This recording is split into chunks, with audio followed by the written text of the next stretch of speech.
Hi hello good morning, welcome to the fast API Python web development course. तो आज है हम लोग का लेक्चर नंबर 26, जहाँ पे हम लोग देखने वाले हैं कि कैसे हम लोग जब भी डेटा फाइंड करते हैं तो वहाँ पे हम लोग यूज करते हैं डॉलर एल टी साइन का and dollar L T E G T ये सब क्या होता है बेसिकली जब हम लोग फाइंड कर रहे होते हैं अपने डेटाबेस से डेटा। तो ये सब का हम लोग कैसे यूज करते हैं, इसका मतलब क्या होता है बेसिकली वो हम लोग देखने वाले हैं।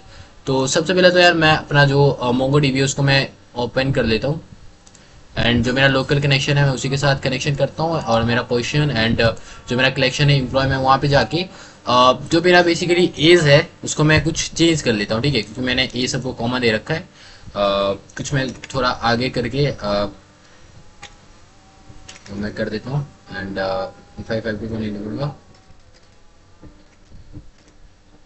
ठीक है, इसको अपडेट कर देता हूँ। बेसिकली कुछ सबको मैं चेंज करूँगा।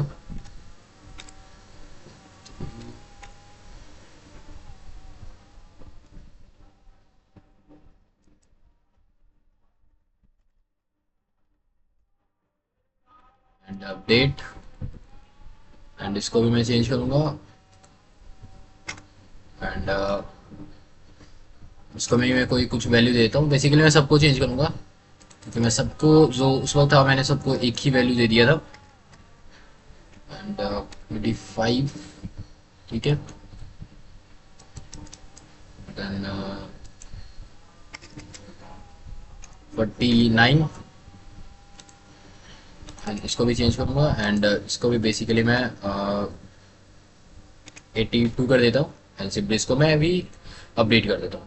तो मेरे पास यहाँ पे जितना भी वैल्यू था मैंने क्या क्या कर दिया, सबको बेसिकली अपडेट कर दिया ताकि मैं इसमें ग्रेटर देन और लेसर देन ये सब मैं यहाँ पे यूज़ करूँ, ठीक है। तो अब मैं सिंपली अपना वी एस कोड ओपन करता हूँ एंड यहाँ पे मेरा वी एस कोड जो है वो ओपन हो चुका है। टर्मिनल बंद करूँगा एंड यहाँ पे मेरा इतना जो कमांड है उसको मैं हटा दूंगा, ठीक है, यहाँ तक मैं हटा देता हूँ एंड यहाँ पे मैं सिंपली इंपोर्ट करूँगा पाईमोंगो को। तो यहाँ पे मैं लिखता हूँ इंपोर्ट पाईमोंगो एंड सिंपली मैंने पाईमोंगो को इंपोर्ट कर लिया एंड इंपोर्ट करने के बाद मैं क्लाइंट बनाऊंगा। तो मैं लिखूंगा client is equal to pymongo dot mongo client, pymongo dot mongo client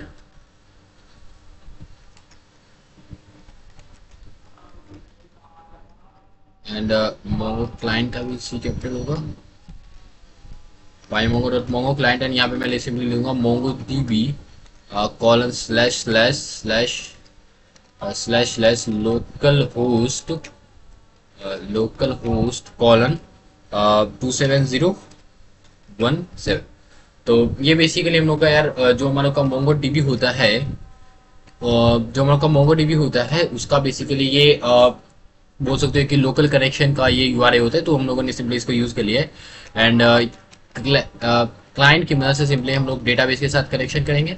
तो database is equal to client and ये क्लाइंट से मुझे क्या करना है, इस क्लाइंट के अंदर मुझे पास कर देना है अपना सिंपली डेटाबेस का नाम जो कि मेरा है पोजीशन एंड मैं यहाँ पे पोजीशन पास कर दिया एंड जो हमारा डेटाबेस होता है उसके अंदर हमारा कलेक्शन का नाम होता है। तो मैं सिंपली कलेक्शन भी यहाँ पे यूज करूंगा, मैं लिखूंगा डेटाबेस और इस डेटाबेस के अंदर क्या पास कर दूंगा अपने कलेक्शन का जो कि नाम एम्प्लॉय है हम लोग का, ठीक है। तो हम लोग का जो कलेक्शन है उसके अंदर मैंने आपको बताया था कि एक फंक्शन होता है फाइंड नाम का, ठीक है। हम लोग का जो कलेक्शन है उसके अंदर एक फंक्शन होता है फाइंड नाम का एंड जब हम लोग फाइंड यूज करते हैं तो हम लोग यहाँ पे ये क्वेरी भी दे सकते हैं कि भाई जो हम लोग का डेटाबेस आ रहा है, मतलब जो हम लोग का डेटा आ रहा है वो किस तरीके से है। तो यहाँ पे मैं बता सकता हूँ कि देखो जो मेरा एज है मुझे अगर कुछ ऐसा चाहिए कि जो मेरा एज है वो बड़ा होना चाहिए 50 से, जो मेरा एज है वो बड़ा होना चाहिए क्या चीज से 50 से। तो मैं उसको कैसे दे सकता हूँ, मैं दे सकता हूँ कि एज जो मेरा है वो क्या होना चाहिए, उसको मैं लिखूंगा डॉलर जीटी। जीटी का मतलब होता है ग्रेटर देन और यहाँ पे सिंपली लिख देना है मुझे 50 से ग्रेटर चाहिए तो मैं 50 लिख दूंगा और ये जो मुझे रिजल्ट मिलेगा उसको मैं स्टोर करूंगा डेटा नाम का वेरिएबल एंड सिंपली मैं लिखूंगा फोर आइटम इन डेटा और मैं सिंपली इसको कंसोल लॉग कर दूंगा, सॉरी नॉट कंसोल लॉग, मैं प्रिंट करूंगा डेटा, ठीक है।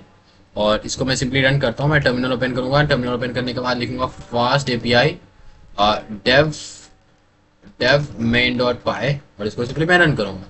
तो यहाँ पे बोल रहा है कि एज में मैं देखते हैं। ओके, मुझे यहाँ पे भी क्वेरी बेसिकली लगाना है एंड तो यहाँ पे अब रन करना चाहिए। ठीक है, तो यहाँ पे रन हो गया एंड यहाँ पे देख सकते हो, यहाँ पे रन होने के साथ मुझे यहाँ पे मिला है क्या, कर्सर ऑब्जेक्ट मिला है मुझे। ठीक है, तो इसको कर्सर ऑब्जेक्ट मैं क्या करूँगा, सिंपली इसको मैं टाइप कास्ट कर दूंगा लिस्ट में। इसको नहीं टाइप कास्ट करूंगा, सिंपली इसको टाइप कास्ट करूंगा। डेटा जो मुझे मिल रहा है उसी को टाइप कास्ट कर दूंगा मैं लिस्ट में।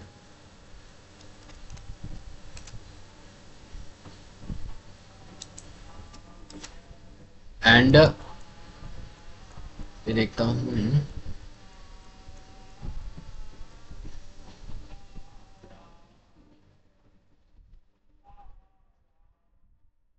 इसको हम लोग फिर से करते हैं स्टार्ट।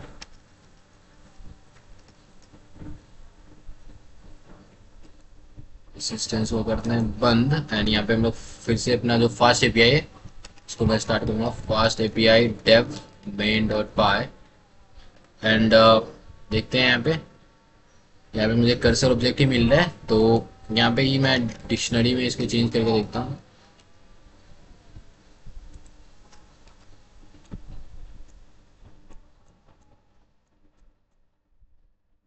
तो यहाँ पे मुझे खाली डिक्शनरी मिल रहा है।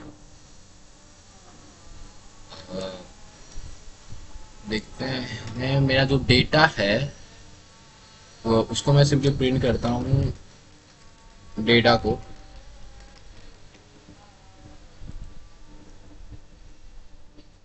तो जो मेरा डेटा वो क्या है, मेरा एक कर्सर ऑब्जेक्ट है। ठीक है, तो मैं इसको चेंज कर सकता हूँ लिस्ट में।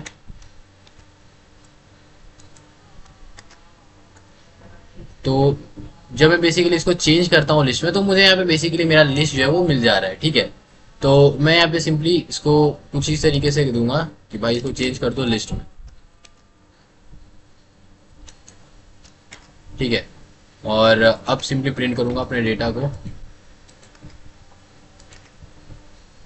तो यहाँ पे मुझे वही जो मुझे पहले मिल रहा था वो यहाँ पे मिलना चाहिए, यहाँ पे मुझे यही मिल रहा है।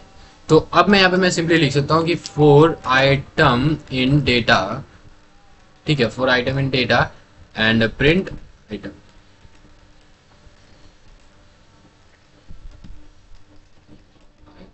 ठीक है, तो यहाँ पे आप देख सकते हो मेरा यहाँ पे जो भी जितना भी ये बेसिकली मुझे यहाँ पे देखने को मिले है। और यहाँ पे देखने में मिलना है कि यार कॉमन बात ये है कि जो भी डेटाबेस मेरा 50 से बड़ा है, यहाँ पे अगर मैं आपको मोंगोडीबी दिखाऊं तो यहाँ पे मेरा जो साहिल कश्यप नाम का है वो नहीं आया है, क्योंकि वो क्या है 50 से छोटा है। ठीक है, साहिल कश्यप वाला मैं अगर आपको दिखाऊं तो जो सबसे लास्ट वाला है साहिल वो तो आया है, बट ऊपर में जो साहिल हम लोग का था वो यहाँ नहीं आया है, क्योंकि उसका एज क्या है, उसका एज जो है वो 50 से छोटा है। अगर मैं यहाँ पे सिंपली कर दूं कि जिसका एज 80 से बड़ा है वही सिर्फ है, तो यहाँ पे आप लोग देखोगे कि जिसका एज 80 से बड़ा है सिर्फ वही आया है। यहाँ पे सबका एज जो है वो 80 से बड़ा है, तो वही आया जिसका एज क्या है वो अपना 80 से बड़ा है। अगर मैं यहाँ पे कर दूं जिसका एज 100 से बड़ा है, तो यहाँ पे किसी का एज 100 से बड़ा नहीं है, तो मेरा जो डेटाबेस होगा वो क्या होगा, खाली होगा। ठीक है, तो एल टी का मतलब जी टी का मतलब होता है ग्रेटर देन। अगर मैं ग्रेटर जी टी ई लिखता हूं तो जी टी का मतलब होता है ग्रेटर देन और इक्वल टू, और वही एल टी ई लिखता हूं एल टी का मतलब होता है लेजर देन। ठीक है, मतलब छोटा। तो यहाँ पे एल टी मैंने जैसे लिखा तो सब सारे डेटाबेस मेरे 100 से छोटा है, तो सब ये बेसिकली प्रिंट कर दिया। और जो एल टी ई होता है वो lesser than and equal to, मतलब जो छोटा है वो भी आएगा और जो इक्वल टू है वो भी आएगा। ठीक है, तो बेसिकली यही हमारा ऑपरेटर होता है एल टी जी टी, मतलब greater than, equal to, greater than, lesser than equal to. ये सब ऑपरेटर होता है हमारे फास्ट एपीआई के अंदर। जब भी हम लोग किसी भी चीज को फाइंड कर रहे होते हैं वहां पे हम लोग इसको यूज कर पाते हैं। ठीक है, तो आज के वीडियो में यार मिलते हैं आपसे नेक्स्ट वीडियो में, तब तक के लिए thank you and goodbye. बाकी जो हम लोग के चैनल पे जो हम लोग का फास्ट एपीआई का कोर्स है उसको आप लोग फॉलो कर लेना और स्टार्टिंग से देखना ताकि आपको एक चीज समझ आए। मिलते हैं आपसे नेक्स्ट वीडियो।